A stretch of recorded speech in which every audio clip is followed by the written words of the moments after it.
friends, how are you all? I hope you all are well and fine. તમે બધા એકદમ મસ્ત મજામાં હશો અને આ લેક્ચર જોતા હશો. સ્ટાર્ટ કરીએ છીએ આપણું આગળનું કેમિસ્ટ્રીમાં સેશન. તો અત્યારે હવે આપણે બોહરનો પરમાણુય નમૂનો એ સંપૂર્ણ રીતે જે છે કમ્પ્લીટ કર્યો, રાઈટ. ફરીથી એકવાર થોડુંક રિવાઇઝ કરી લઈએ કે આપણે ક્યાંથી સ્ટાર્ટ કરેલું હતું, રાઈટ. તો બોહરનો પરમાણુય નમૂનો સ્ટાર્ટ કરતા પહેલા આપણે બે જોયું કે વિદ્યુત ચુંબકીય વિકિરણ એટલે કે ઇલેક્ટ્રોન જે ભારિત પદાર્થ જો ગતિ કરતો હોય, પ્રવેગિત ગતિ કરતો હોય, તો એ વિદ્યુત ચુંબકીય વિકિરણમાં ફેરવાઈ જાય.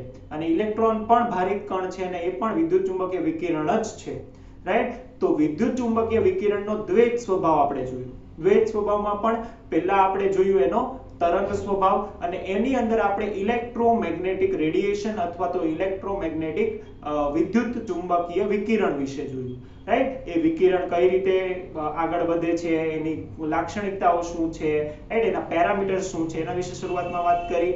પછી આગળ આપણે જોયું કે એનો જે કર્ણ સ્વભાવ છે, ખૂબ જ અગત્યનું. કર્ણ સ્વભાવમાં આપણે જોયું કે કેટલીક ઘટનાઓ એનાથી નથી સમજાવી શકાતી, રાઈટ.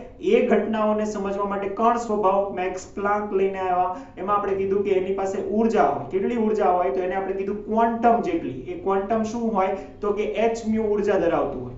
એના આધારે આપણે ફોટો ઇલેક્ટ્રિક ઇફેક્ટ જોયું, એની સમજૂતી આપી સર આઇન્સ્ટાઈને, અને એમણે કીધું કે ફોટોન, જેને આપણે ક્વોન્ટમ કહેતા હતા, એને કીધું ફોટોન, રાઈટ. એટલે કે નાનામાં નાનું ઊર્જાનું પેકેટ, એને કીધું ફોટોન, જે ઊર્જાનો કણ છે, રાઈટ. આ વિદ્યુત ચુંબકીય વિકિરણ વિશે આપણે વાત કરી.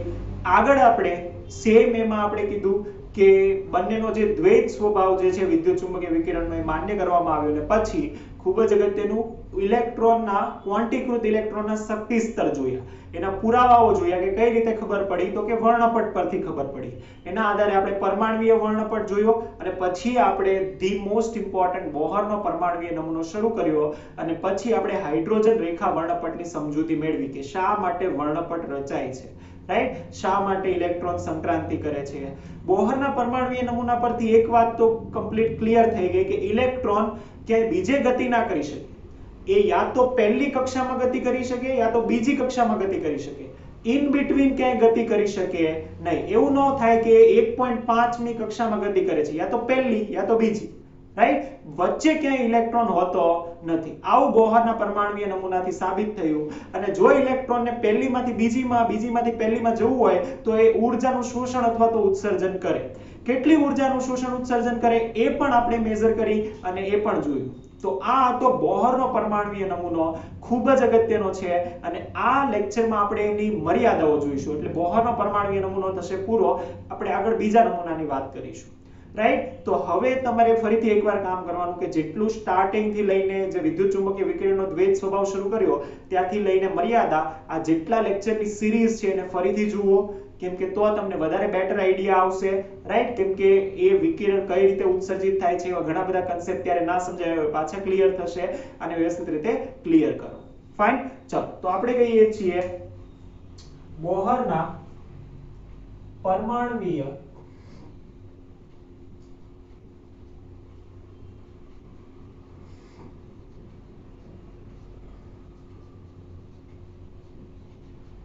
નમૂનાની મર્યાદા, રાઈટ.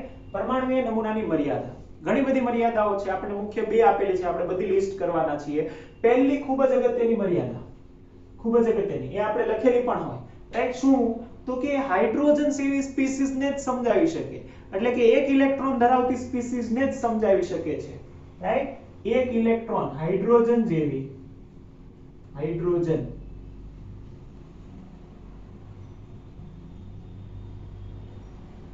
એક ઇલેક્ટ્રોન ધરાવતી સ્પીસીઝ,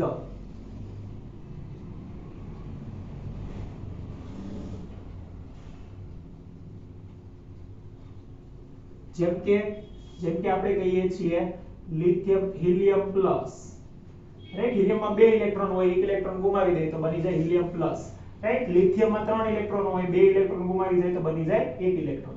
બેરિલિયમમાં 4 ઇલેક્ટ્રોન હોય, 3 ગુમાવી દે તો બની જાય, રાઈટ, બોરોન, રાઈટ. બોરોન ને પછી બેરિલિયમ, બોરોન. બોરોનમાં 5 ઇલેક્ટ્રોન હોય, 4 ગુમાવી દે તો બની જાય, રાઈટ. કોઈ પણ તમે લઈ શકો, પણ 1 ઇલેક્ટ્રોન ધરાવતી સ્પીસીઝ હોવી જોઈએ, રાઈટ. આ એની પહેલી મર્યાદા હતી. કેમ? કેમ કે એક જ ઇલેક્ટ્રોનની વાત કરે છે, રાઈટ? ઢગલો ઇલેક્ટ્રોન હોય તો શું કરવાનું, એની કોઈ વાત નથી કરતું. તો આ પહેલી મર્યાદા થશે. બીજી મર્યાદા ખૂબ જ અગત્યનું, રાઈટ? ખૂબ જ અગત્યનું. હવે આપણને ધ્યાનમાં આવી ગયું કે હવે જે હાઇડ્રોજનનો જે વર્ણપટ છે ને એ શું છે? એકચ્યુઅલીમાં વિચારો તો હાઇડ્રોજનનો જે વર્ણપટ છે ને એ બીજું કંઈ નહીં પરંતુ એની તરંગ લંબાઈ ધરાવતા અલગ અલગ રેખાઓ છે. એની વર્ણપટમાં જે રેખા મળે છે ને એ એકે એક રેખાને અનુરૂપ શું છે? તો એકે એક રેખાને અનુરૂપ એનું વિકિરણ હોવું જોઈએ. પણ હાઇડ્રોજનની રેખા વર્ણપટમાં આપણને એક પ્રોબ્લેમ મળી. શું મળી? એની અંદર ડબલેટ મળી. ડબલેટ એટલે શું? તો કે રેખા આવી રીતની હોય ને, આ પહેલી રેખા, પછી આ બીજી રેખા, આ ત્રીજી રેખા, આવી રીતનું હોવું જોઈએ. પણ બોહરના પરમાણુય નમૂના પ્રમાણે આવી રીતની રેખામાં શું મળ્યું? ડબલેટ મળી. ડબલેટ એટલે તો કે આવી રેખા, રાઈટ? જોઈન્ટ હોય એવી રેખા. એક રેખા આટલી હોય, પછી બીજી આટલી અને આ રીતની. રાઈટ? થોડુંક તમને ઝૂમ કરીને બતાવું તો ધ્યાનમાં આવે.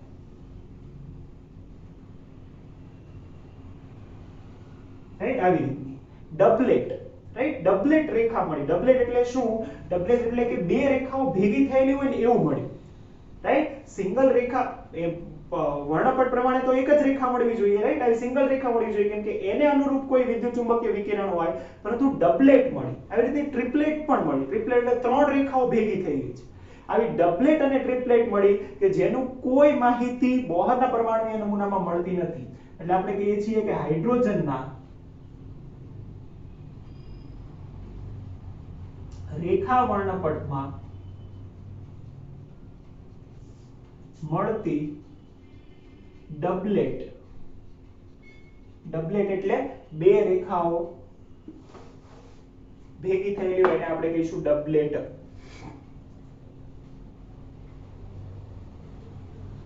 ખૂબ જ નજીક ગોઠવાયેલી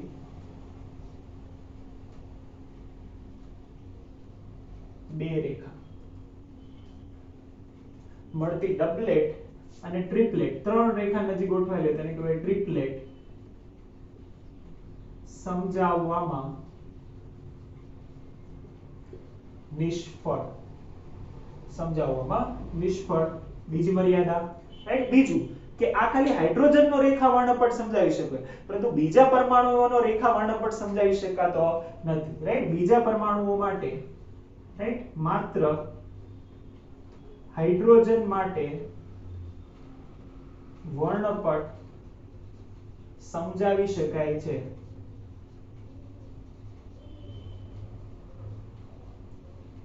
બીજા પરમાણુ માટે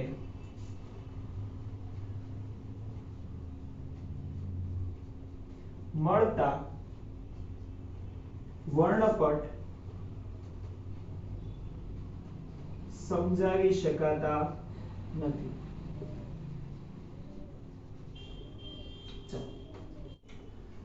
બીજું આપણે કહીએ છીએ કે ખૂબ જ અગત્યનું એમસીક્યુ માં પૂછાય ને એવી એક અસર છે, અને એ એટલે કે જે બોહરનો પરમાણુય નમૂનો છે એનો જે વર્ણપટ છે એ વર્ણપટમાં ચુંબકીય ક્ષેત્રની હાજરીમાં એક અસર મળે છે. એ અસર સમજાવી શકાતી નથી, અને એ છે ઝીમેન અસર અને સ્ટાર્ક અસર, રાઈટ? એ બંને અસર બોહર સમજાવી શકતો નથી. કઈ અસર? તો કે વર્ણપટમાં ચુંબકીય ક્ષેત્રની હાજરીમાં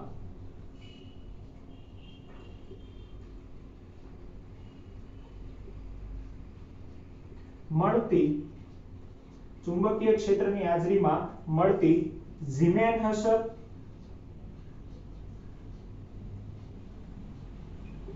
અને વિદ્યુતીય ક્ષેત્રની હાજરીમાં વિદ્યુતીય ક્ષેત્રની હાજરીમાં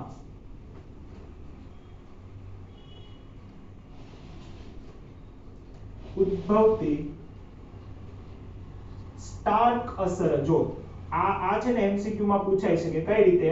કે ચુંબકીય ક્ષેત્રમાં કઈ ઉદ્ભવે અને વિદ્યુતીય ક્ષેત્રમાં કઈ ઉદ્ભવે, એ રીતે પૂછી શકે છે એમસીક્યુ માં. તો આ તમારે યાદ રાખવાનું, રાઈટ? તો ચુંબકીય ક્ષેત્રની અંદર જે છે એ ઝીમેન અસર મળશે, અને વિદ્યુતીય ક્ષેત્રની અંદર કઈ અસર ઉદ્ભવશે? તો એ આપણે કહીશું સ્ટાર્ક અસર. તો એમસીક્યુ માં બે ત્રણ વખત પૂછાયું છે, આ તમે ધ્યાનમાં રાખશો. ફાઇન. ચાલો, તો આ છે એમસીક્યુ માં પૂછાય છે, અને એક મર્યાદા છે, રાઈટ? તો વર્ણપટ એ ચુંબકીય ક્ષેત્રની અંદર ઝીમેન અસર અને વિદ્યુતીય ક્ષેત્રની અંદર સ્ટાર્ક અસર ઉદ્ભવે છે. સ્ટાર્ક અસર ઉદ્ભવે છે. ની સમજૂતી આપી શકતું નથી.